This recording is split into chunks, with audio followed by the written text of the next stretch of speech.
السلام علیکم دوستو، میرے چینل کو لائک، سبسکرائب اور بیل آئیکن لگا لیں۔ بہت شکریہ۔ بسم اللہ الرحمن الرحیم۔ ایک سوال پوچھا گیا کہ حائضہ اور نفاس والی عورت کے پکائے ہوئے کھانے کا کیا حکم ہے؟ حائضہ اور نفاس والی عورت سے اتنا پرہیز کرنا اور اس کے پکائے ہوئے کھانے اور چھوئے ہوئے برتن وغیرہ سے بچنا اور اس کا بستر علیحدہ رکھنا، یہ یہود کا طریقہ ہے۔ اسلام نے اس سے منع کیا ہے۔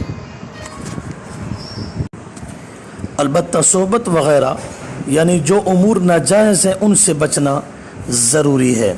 رد المحتار جلد نمبر 1 صفحہ 292، فتاوی محمودیہ جلد نمبر 7 صفحہ 24۔